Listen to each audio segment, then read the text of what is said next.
आइए प्रभु वंदना के लिए अपने दोनों हाथ जोड़ लें। ओम नमः सिद्धेभ्यः।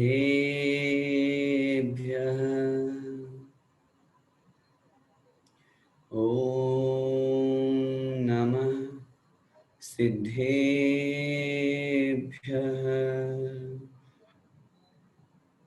ओम नमः सिद्धेभ्यः। नमो अरिहन्ताणं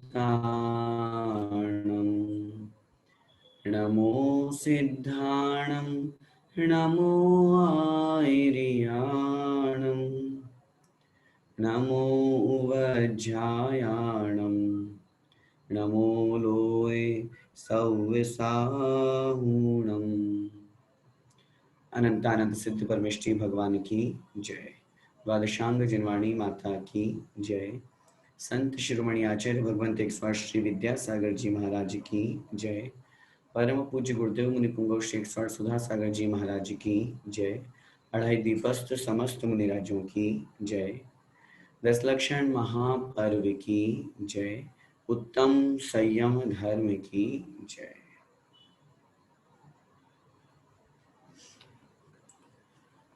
एक बार की बात है, एक नगर में एक सेठ जी रहा करते थे।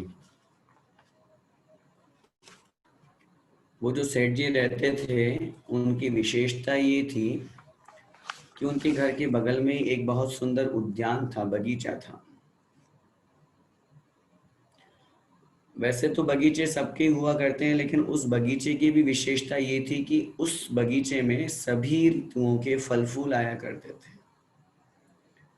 सभी प्रकार के पेड़ पौधे वहां उनके उस बगीचे में सुशोभित होते थे। और दुनिया का जहाँ का जो कोई पेड़ हो, कहीं का कुछ भी हो, पौधा हो, वो सब वहां उनको सबको उस बगीचे में मिलता था। लोग दूर दूर से उस बगीचे को देखने के लिए आते थे। एक दिन एक सज्जन उन सेठ जी के घर पे आते हैं और डोरबेल बजाते हैं। तभी अंदर से एक बालक अंदर बाहर आता है और बाहर आकर के उसने पूछा, कहिए श्रीमान जी, क्या चाहिए? तो उन्होंने कहा, नहीं बेटा, पिताजी कहाँ है, तुम्हारे पिताजी से मिलना है। तो बालक बोला, पिताजी तो बाहर गए हुए हैं 3-4 दिन के लिए, आप मुझे आदेश करें क्या करना है। नहीं नहीं, तुम्हारे पिताजी से ही काम था। वो सज्जन जैसे ही लौटने लगे, बालक ने थोड़ी सी जिद की कि बताइए अंकल, क्या पता आपका काम मैं कर दूं, अब आदेश तो कीजिए, क्या बात है। तो उन सज्जन ने कहा, नहीं नहीं कुछ नहीं, बस वो तुम्हारा जो बगीचा है उसके बारे में बड़ी प्रसिद्धि सुनी है, उसको देखना का मन कर रहा था। तो बालक बोला, अंकल इसमें कौन सी बड़ी बात है, वो तो मैं ही दिखा दूंगा। ये तुम्हें पता है? हाँ मुझे पता है, दिखा दूंगा, चलिए मेरे साथ साथ।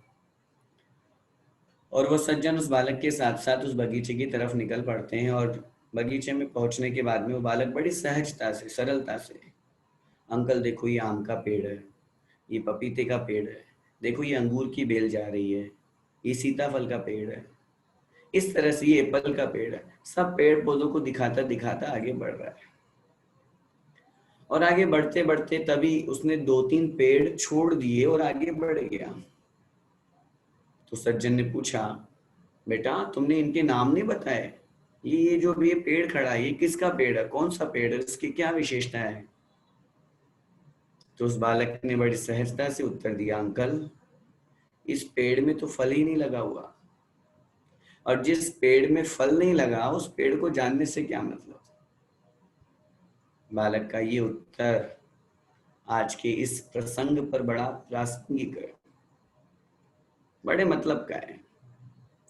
जैसे उस बालक की दृष्टि में फल महत्वपूर्ण है, और होते भी हर व्यक्ति की दृष्टि में फल महत्वपूर्ण होते हैं। बिना फल वाले पेड़ को कोई पसंद नहीं करता है। बिना फल वाले पेड़ की कोई सार्थकता बहुत अधिक नहीं होती है। ठीक उसी प्रकार अगर हमारे मनुष्य पर्याय में अगर संयम रूपी फल नहीं लगे तो हमारा जीवन भी व्यर्थ है, बेकार है। आज उत्तम संयम धर्म का दिन है और जैसे आचार्य श्री अध्याय के लिए कहते हैं उसी तरह ये छठा दिन भी छठा हुआ है, स्पेशल है, महत्वपूर्ण है। क्यों है महत्वपूर्ण? अरे ये हमारे जीवन को संयमित बनाता है, हमें अपने आप के कंट्रोल में रहने का उपदेश देता है, हमारे जीवन को संयमित बनाता है। इसलिए ये दिन बहुत महत्वपूर्ण है। उत्तम संयम धर्म किसे कहते हैं? आचार्य भगवंत परिभाषा लिखते हुए बोलते हैं, वद समिति पालनाए दंडच्चायण इंद्रिय जयण परिणममाणस्य पुणो संयम धम्मो हवेणियम। वद समिति पालनाए, ये बात बहुत अच्छी तरह से पहले समझ लीजिएगा कि संयम का पालन पूर्ण रूप से मुनि महाराज ही कर पाते हैं, गृहस्थी नहीं कर सकता। और गृहस्थी की क्या बात करें, आर्यका माता जी भी नहीं कर सकती, क्षुल्लक केलक जी भी नहीं कर पाते। पूर्ण रूप से संयम का पालन तो सिर्फ और सिर्फ दिगंबर मुनि महाराज करते हैं। कैसे? वद समिति पालनाए, व्रत और समिति का पालन करते हुए।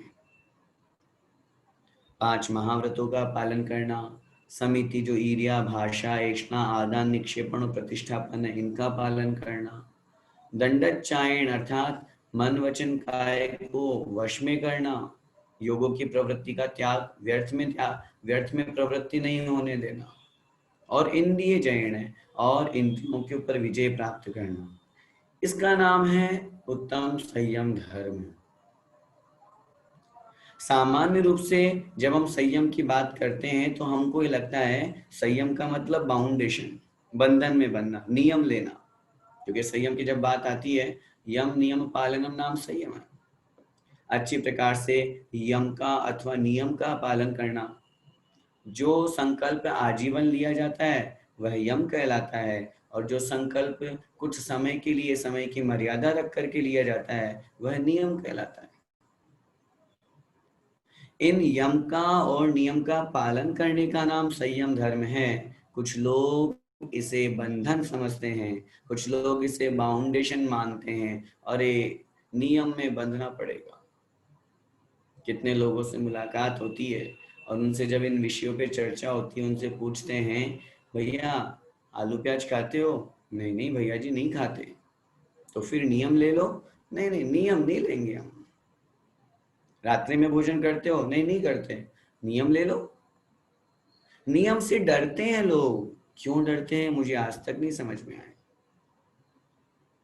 जब उनसे इस बारे में विचार किया जाता है, पूछा जाता है, तो वो कहते हैं हमको नियम लेकर के बंधना नहीं है, नियम ले लेंगे तो बंध जाएंगे। अब डेली मंदिर आना पड़ेगा, डेली पूजा करनी पड़ेगी, डेली अभिषेक करना पड़ेगा। हम अपनी मर्जी के मालिक, हमारा जब मन करेगा तब हम आएंगे और तब दर्शन पूजन करेंगे, तब खाएंगे, खाना जो खाना वो सब।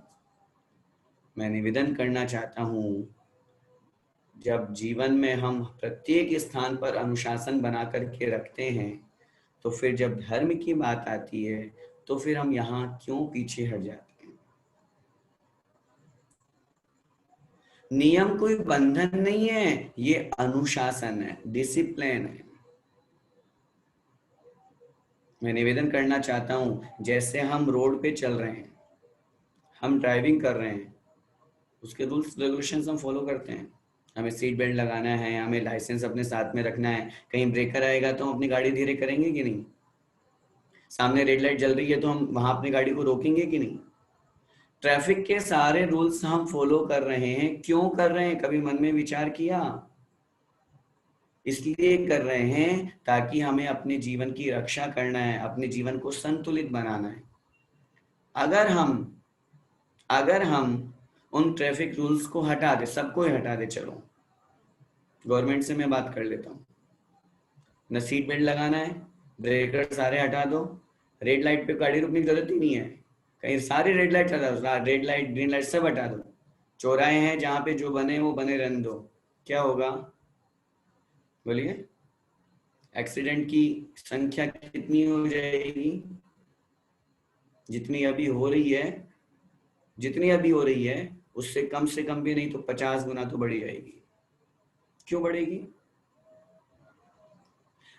उस चौराहे पर हमें 2 मिनट इंतजार करने के लिए वो रेड लाइट लगाई गई है कि सामने वाला व्यक्ति इधर से निकल जाए, फिर उसका टर्न आएगा, वो इधर से निकल जाए। हमें वहां इंतजार करने दिया जा रहा है सिर्फ इसलिए ताकि हम व्यवस्थित होकर के निकल जाएं। और मैं निवेदन करना चाहता हूं कि अगर वो हटा दी जाएगी तो चारों तरफ से व्यक्ति आना चाहेगा, 2 मिनट की जगह 10 मिनट लग जाएगा, लेकिन हम वो क्रॉस नहीं कर पाएंगे।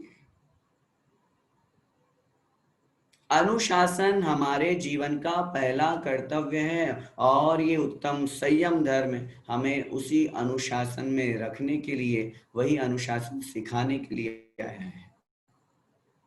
ये बंधन नहीं है, बाउंडेशन नहीं है। हम ऑफिस जाते हैं, हम कॉलेज जाते हैं, हम कोई से भी संसार की सब क्रियाएं करते हैं, उन सब में जैसा हमको कहा जाता है वैसा हम फॉलो करते हैं। तो फिर जब हम जैन धर्म में आकर के, जैन कुल में पैदा होकर के, और अगर कुछ नियम व्रत संयम का पालन नहीं करें तो फिर मतलब क्या है? इसलिए मेरा निवेदन, जीवन को संयमित बनाना अनिवार्य है। कहा जाता है कि जैसे बिना ब्रेक की गाड़ी चलती है, चलती नहीं दौड़ती है, और ऐसी दौड़ती है कि फिर रुकती नहीं है क्योंकि बिना ब्रेक की है। ऐसे ही अगर हमारा जीवन भी बिना ब्रेक का है, बिना संयम का है, तो जीवन चलेगा नहीं, दौड़ेगा, और बिना ब्रेक की गाड़ी के समान बहुत जल्दी समाप्त हो जाएगा। खान पान की अशुद्धि में खान पान की शुद्धि रखते हुए अपने जीवन को हम संयमित करें। जैसे अभी 10 दिन चल रहे हैं, हम कितने संयम के साथ में अपना जीवन जीते हैं। हमें एक समय भोजन लेना है, कोई उपवास कर रहा है, कोई एकाशन कर रहे हैं, कोई 2 समय का संकल्प, कोई क्या कोई क्या, अपनी अपनी शक्ति अनुसार। ये दिन हमें अच्छे लगते हैं कि बुरे? ईमानदारी से बताओ, ये 10 दिन अच्छे लगते हैं?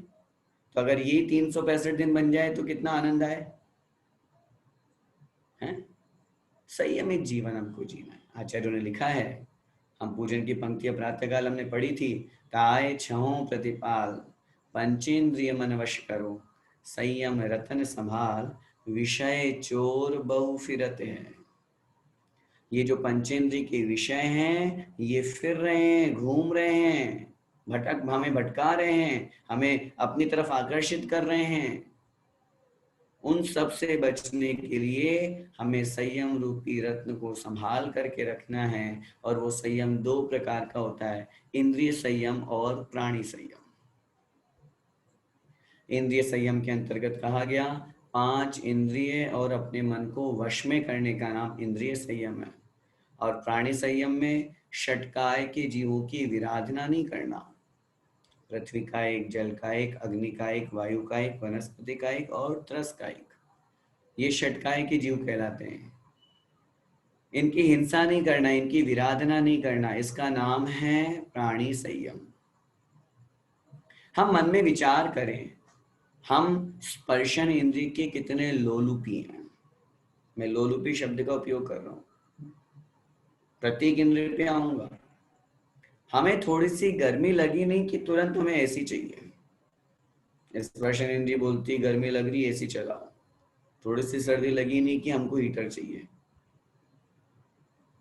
मन की वासना के ऊपर हम कंट्रोल नहीं कर पाते और स्पर्शन इंद्रिय के वशीभूत होकर के हम कोमल वस्तु पदार्थ को स्पर्श करने का भाव करते हैं। लेकिन कभी मन में ये विचार किया कि ये स्पर्शन इंद्रिय हमें आकर्षित कर रही है एक दूसरे का स्पर्श करने के लिए, अच्छा ठंडा अच्छा गर्म स्पर्श करने के लिए, लेकिन कर्मबंध कितना हो रहा है। ये 5 इंद्रियां हमारी दास है, हमारी नौकर है, और आत्मा मालिक है। आज उल्टा हो रहा है? जैसे इंद्रियां कहती है वैसा हम करते हैं। स्पर्शन इंद्रिय ने जो कहा तुरंत हाजिर, तुरंत एसी ऑन, हीटर ऑन। रसना इंद्रिय ने कहा मुझे नहीं पता अष्टमी है, चतुर्दशी है, क्या है, 10 लक्षण है, क्या है, मुझे तो खाना खाना है, रात हो रही है तो मुझे क्या लेना देना। सोचिए, इस चटोरी जीव के पीछे हम कितना अनीति अन्याय का आचरण करते हैं। सिर्फ इस चटोरी जीभ के पीछे। पेट तो हमारा बेचारा कुछ नहीं कहता, वो तो बोलता है जो डाल दोगे मैं तो भर जाऊंगा। पेट तो एक गड्ढा टाइप का है, जिससे भी भरना चाहें, और भोजन किसी भी तरह का लिया जा सकता है। लेकिन ये जीभ कहती है मुझे ये स्वाद चाहिए, मुझे ये वस्तु चाहिए, और उसके लिए हम ये विचार नहीं करते कि ये वस्तु भक्ष्य है या अभक्ष्य है, खाने योग्य है कि नहीं खाने योग्य है। और ऐसा विचार किए बिना ही हम होटल का भी खाना खा रहे हैं, रेस्टोरेंट में जा रहे हैं, चाहे वो वेजिटेरियन हो चाहे नॉन वेजिटेरियन हो। मैं आप सभी लोगों से निवेदन करना चाहता हूं कि इन सब बातों को ग्रहण करके सबसे पहले तो आज हमें इस बात पर संकल्पित होना चाहिए कि कम से कम, बहुत दूर मत जाओ, कम से कम हमारे जीवन में इतना तो संयम आए कि हम श्रावक के 8 मूल गुणों का पालन कर सकें। कम से कम इतना संयम तो आना चाहिए। मुझे बड़ा दुख होता है जब कभी इन बातों पर विचार करता हूँ कि हमारा जैन कुल में हमारा जन्म होकर लेकर लेकर के भी हमने कितने ऐसे जैनी भाई बहन हैं जो ड्रिंक करते हैं। बंधुओं, ये संयम धर्म व्रत नियम की तो बहुत आगे की बात है। मैं आपको प्रैक्टिकल बातें रखने का प्रयास करूंगा। हम मेट्रो सिटीज में रहते हैं, हम आधुनिक दुनिया में जीना चाहते हैं, पाश्चात्य संस्कृति के साथ में हम उठते बैठते हैं। ऐसे ऐसे लोगों से मेरी मुलाकात हुई और ऐसे लोगों को मैं जानता हूं जो कहते हैं अरे कंपनी देने के लिए करना पड़ता है, साहब क्या करें। अरे कैसी बातें कर रहे हो, कंपनी इसे कहते हैं? क्या पढ़ा प्रश्नोत्तर संग्रह में हमने, प्रश्नोत्तर रत्न मालिका में? मित्र किसे कहते हैं? जो हमें पाप से बचाए। और जो पाप में लिप्त कर रहा है, आप कह रहे हो कंपनी देना पड़ता है।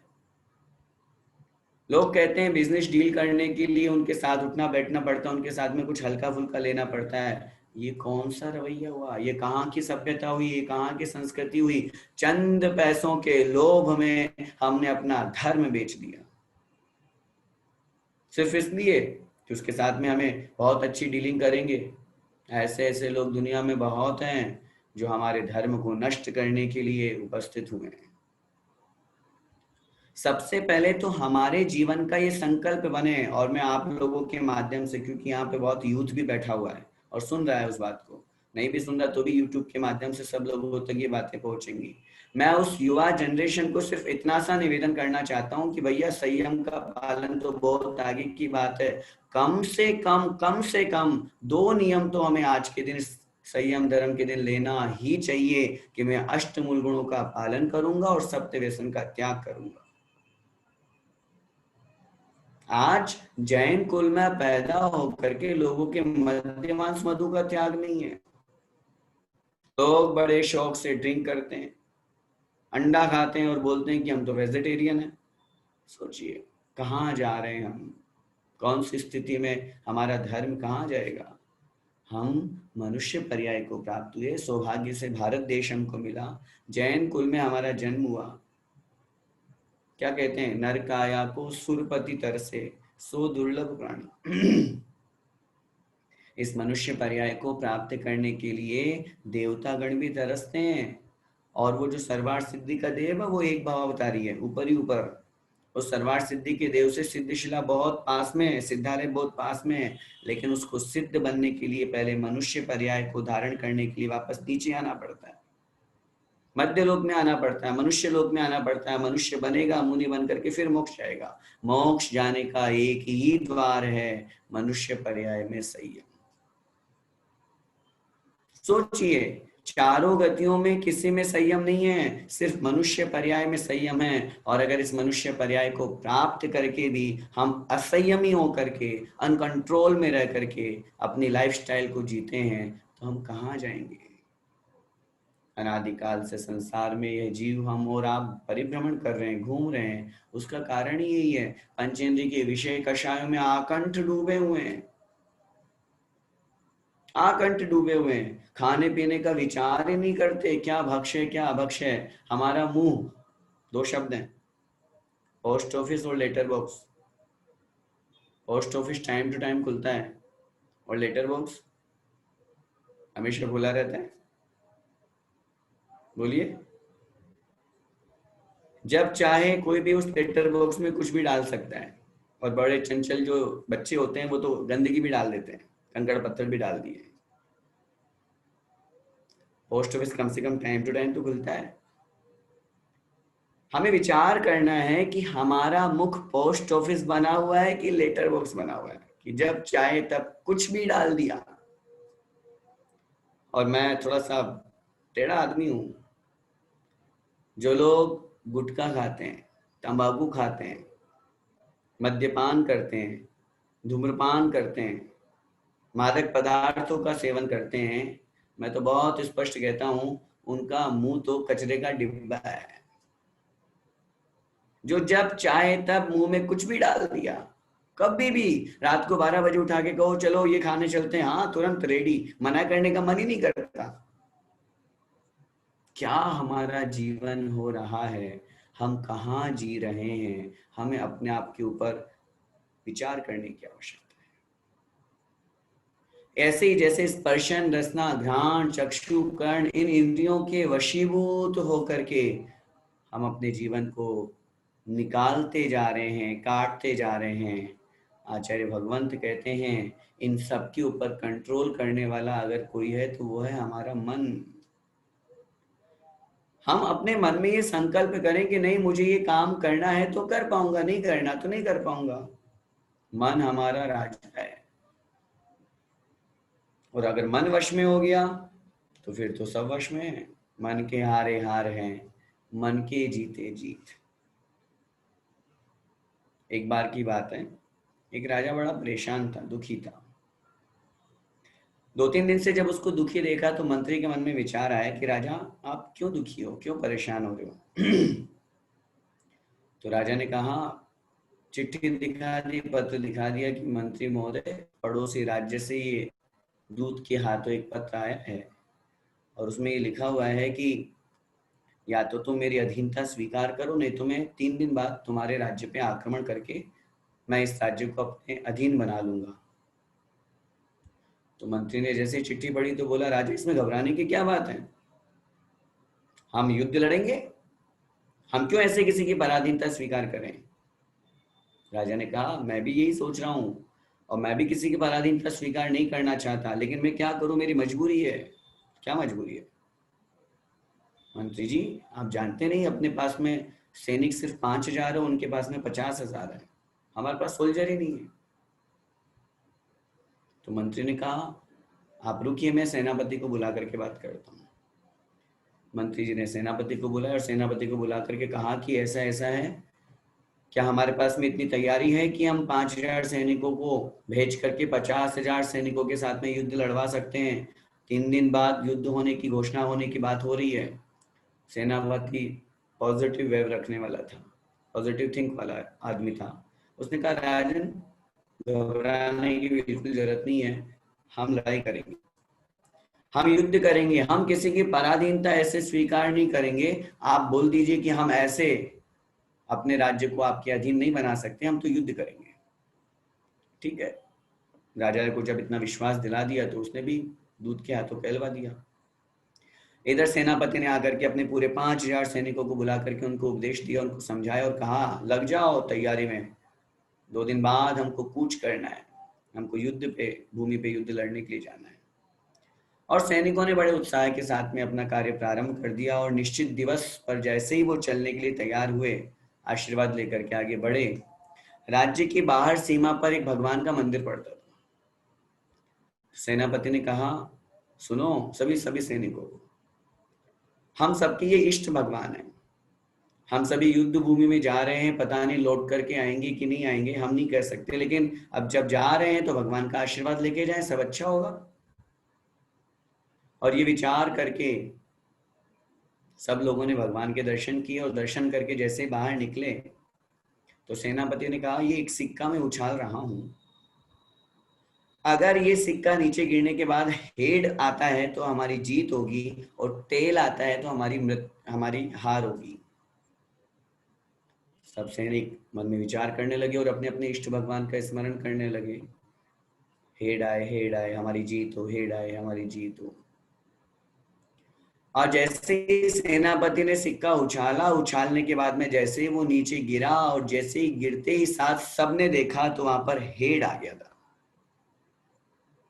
और जैसे ही हेड आया तो सब के सब बड़े खुशी के मारे उछल पड़े, बड़े प्रसन्न भाव होकर के, बड़े खुश होकर के उछल पड़े, अरे अब तो हमारी जीत होगी।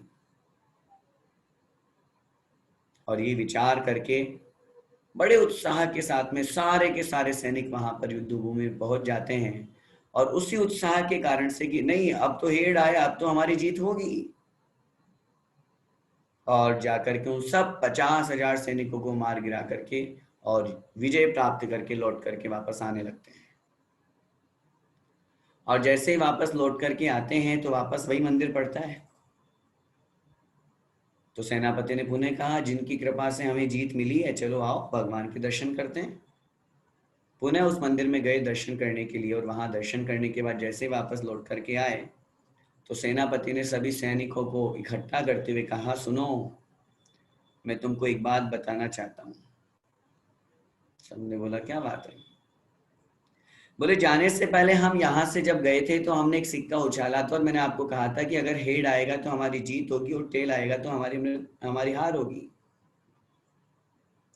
मैं तुम सब लोगों को एक बहुत बड़ा रहस्य बताना चाहता हूँ कि ये सिक्का जो मैंने उछाला था, इस सिक्के के दोनों तरफ हेड बना हुआ था। मैंने जरूर तुम लोगों के साथ में झूठ बोला, लेकिन मैं अपने अंदर ये विश्वास रख करके कि अगर मैं हेड आ जाएगा तो हम सब लोगों के मन में एक उत्साह भाव आ जाएगा कि हमारी जीत होगी, एक विश्वास जागृत हो जाएगा, क्योंकि कि हमको एक इंडिकेशन मिल चुका है, किसी ने कह दिया कि हमारी जीत होगी।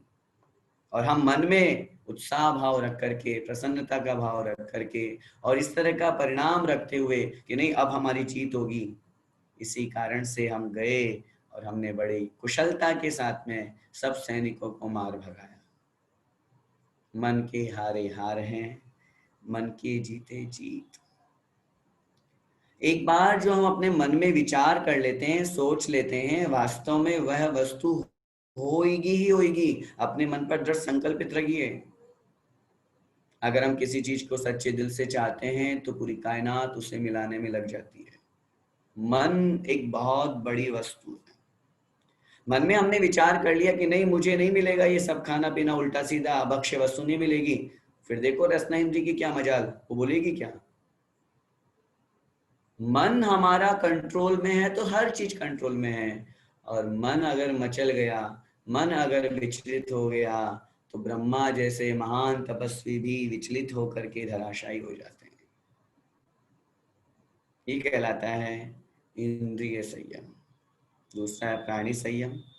समय तो बहुत तीव्र गति से बढ़ रहा है, बातें बहुत सी करनी है। संयम धर्म का दिन है आज।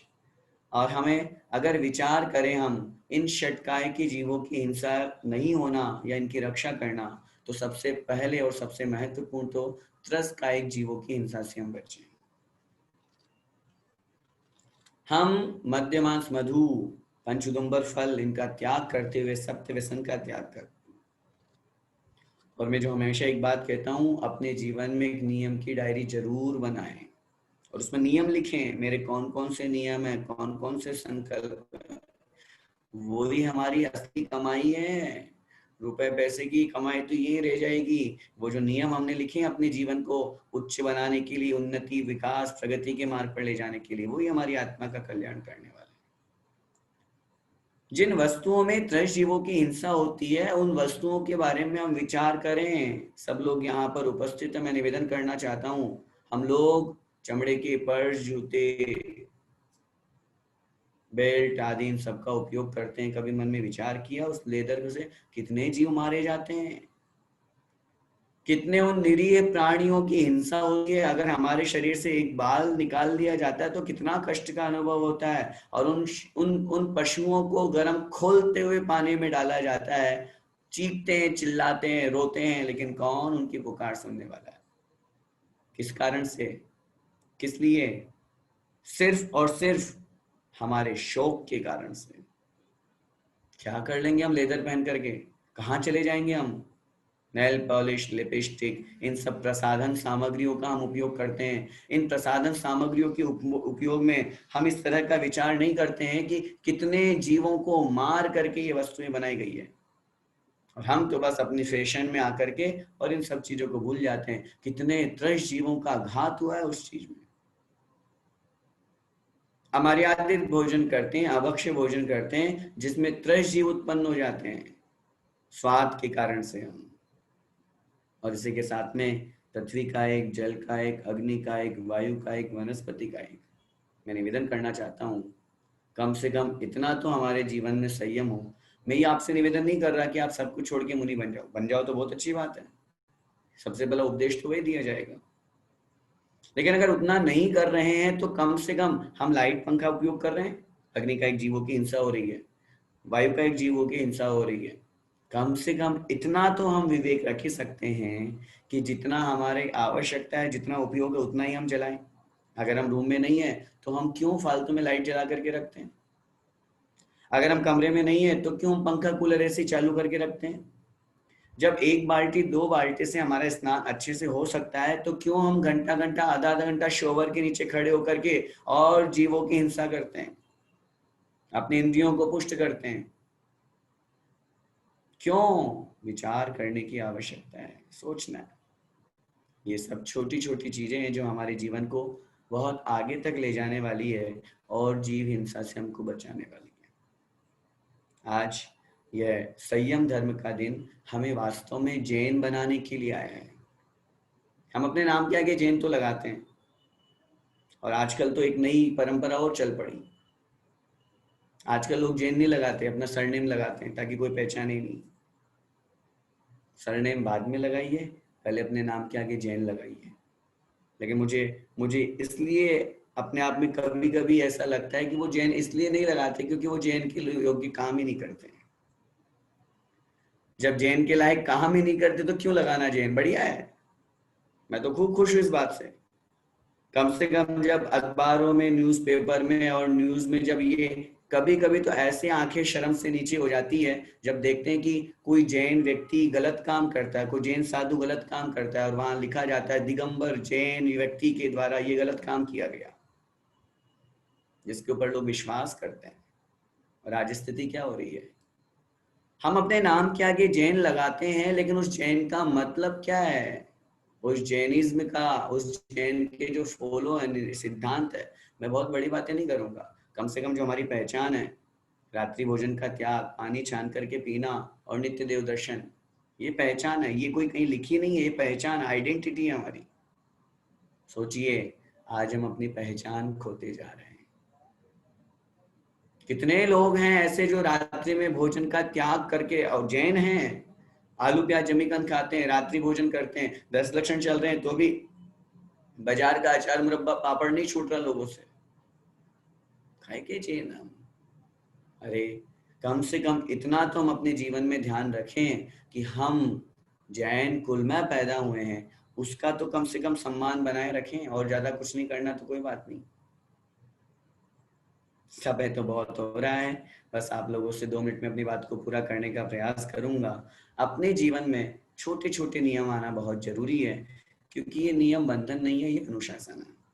किसी ने कहा है कि घुटनों के बल चलते चलते पांव खड़े हो जाते हैं, घुटनों के बल चलते चलते पैर खड़े हो जाते हैं, और छोटे छोटे नियम एक दिन बहुत बड़े हो जाते हैं, छोटे छोटे नियम एक दिन बहुत बड़े हो जाते हैं। हम छोटे छोटे नियमों के साथ में अपना जीवन जिए। हमें, अगर हम संयमित होकर के जीवन जिएंगे, बहुत अच्छे से एक कंट्रोल में रह करके अपना जीवन जिएंगे, तो हमें बड़ा आनंद मिलेगा। और अगर हम, आजकल तो सब लोग डॉक्टर्स की बात को या हीरो एक्ट्रेस की, एक्टर एक्ट्रेस की बात को सब स्वीकार करते हैं। हमारा आचार्य कह के गए, उनको तो लगता है कि अरे यार ये तो सब धर्म की बातें हैं। अभी सब एक्टर एक्ट्रेस या डॉक्टर सब कह रहे हैं, और मैं तो बहुत क्लियर कहूँ, ये कोरोना महामारी हमको धर्म सिखाने के लिए आई है, दूर मत जाओ। हमें बाहर का नहीं खाना, हमें अभक्ष्य नहीं खाना, हमें दूसरे से बच करके रहना है। हमें बहुत स्पर्श, किसी का लिया हुआ, किसी का दिया हुआ, इन सब चीजों से बचना है हमको। और मैं आपको फिर निवेदन करना चाहता हूं, आज इतने महीने हमारे हो गए, मार्च में लगभग चली थी, मार्च अप्रैल मई जून जुलाई अगस्त चल रहा है। सोचिए इन 6-7 महीनों में हमने बाहर होटल का खाना नहीं खाया, मर गए क्या? कुछ गलत हो गया हमारे साथ? हैं, बीमार हो गए, हम पतले हो गए, वेट लॉस हो गया, क्या हो गया हमारा? अरे मैं कह रहा हूं और हमारे परिवार में स्नेह बढ़ा है, प्रेम बढ़ा है, साथ में बैठ करके खाना खा रहे हैं, साथ में बैठ करके, और माताओं बहनों को तो और बड़ा आनंद आता है, चलो घर वालों के लिए नई नई डिश बना के दे रहे हैं। सोचिए क्यों?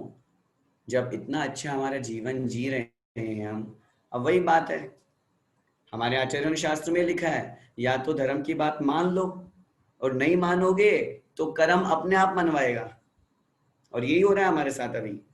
ये महामारी कर्म ही तो है, पाप कर्म का उदय है, तो अपने आप मानना पड़ रहा है हमको। और इस स्थिति में कम से कम मैं आपसे यही निवेदन करना चाहता हूं, अब तो हमें संभलना चाहिए, अब तो हमें सुधरना चाहिए, अब तो हमें उस पाश्चात्य संस्कृति से बाहर निकलना चाहिए। जो हम फास्ट फूड खाते हैं, जो हम होटल का खाते हैं, जो हम बाहर का खाते हैं, उल्टा सीधा न जाने किसके हाथ का बना हुआ है, किसके हाथ का नहीं बना हुआ। अब तो आपको खुद अपने हाथ भी 3 बार सैनिटाइज करने पड़ते हैं। और होटल में जो बनाने वाला है वो कौन है, कौन सी जाति का है, नहाया धोया है क्या, हाथ भी धोया है क्या? अब जाओ होटल में, नानी याद आएगी। सोचिए, निवेदन है मेरा आपसे, उत्तम संयम धर्म है, अपने आप को संयमित बनाना है, अपने आप को कंट्रोल में करना है, कम से कम उन अभक्ष्य पदार्थों से, उन सब चीजों से तो हम बचें। अगर उतना बचेंगे तो हमारे जीवन में संयम आएगा। छोटे छोटे नियम हम अपने जीवन में धारण करें, हम कम से कम जितना हो सके रात्रि भोजन का त्याग पूर्ण रूप से करें। हम भोजन आदि ग्रहण करते हैं उसमें इस बात का विचार करें, हम बाहर का नहीं खाना है, रेस्टोरेंट का होटल का नहीं खाना है, हमें नॉन वेज बिल्कुल भी उपयोग में नहीं लेना है, नॉन वेज रेस्टोरेंट में भी नहीं जाना है। ये बहुत छोटे छोटे नियम है। और इसके साथ में अगर और नियम आप आगे बढ़ाते हैं जिनके ये नियम हैं, तो कोई ना कोई नियम, अभी 10 लक्षण चल रहा है, हम जानते ही नहीं है, 10 लाख वनस्पति होती है, 100 के नाम नहीं जानते हम, उनको कंट्रोल करें। उनको ग्रहण करने से पहले संकल्प लें, आज मैं इतनी हरी लूंगा, आज इतनी वस्तु अपने पास में रखूंगा। जीव हिंसा से हम बचें, जैसे हम हैं ऐसे और अन्य भी जीव हैं, उन सब जीवों की रक्षा हम करें, उन जीवों की हिंसा से बचें। क्योंकि ये जो मनुष्य पर्याय हमको प्राप्त हुई है, इसको सम्यक दर्शन प्राप्त करने के साथ साथ संयम से युक्त हमने बना लिया, तो निश्चित रूप से मान करके चलिएगा हमारा जीवन सार्थक हो गया। और अगर हम असंयमित होकर के, अनियमित होकर के, अनकंट्रोलिंग होकर के अपनी लाइफ जिएंगे तो कोई मतलब नहीं है। बहुत जल्दी ही जैसे अनादिकाल से संसार में परिभ्रमण कर रहे हैं, वैसा ही परिभ्रमण और वैसा ही भटकन हमारी होती रहेगी। इसलिए हम भोग का नहीं, हम योग का जीवन जिए। भोगोपभोग में तो अनादिकाल से फंसे हुए हैं, उनसे बच करके अपने आप में कुछ कंट्रोल करें, कुछ नियम, क्योंकि जब संकल्प आ जाता है, नियम आ जाता है, तो उसका हमारे पुण्य लगता है। भले ही हम ग्रहण नहीं कर रहे हैं, लेकिन नियम हो जाने से अगर हम करेंगे और उसका अभ्यास हम कर सकते हैं, उस अभ्यास को हम किसी भी रूप में कर सकते हैं, 1 महीना, 2 महीना, 6 महीना, साल भर, एक साथ पूरे जीवन भर का नहीं ले सकते। तो अभ्यास रूप में 7 दिन, महीना भर ऐसा संकल्प लेकर के अभ्यास करें और फिर उसको धीरे धीरे और कंटिन्यू करें। क्योंकि अगर जो ग्रहण नहीं करते हैं नियम ले लेंगे तो निश्चित रूप से उसका हमको पुण्य लगेगा, और अगर नियम नहीं लेते हैं तो पाप तो लग ही रहा है। इसलिए हम सब अपने पुण्य को बढ़ाएं, अपने जीवन को संयमित करें। इसी मंगलमय भावना के साथ बोलिए उत्तम संयम धर्म की जय।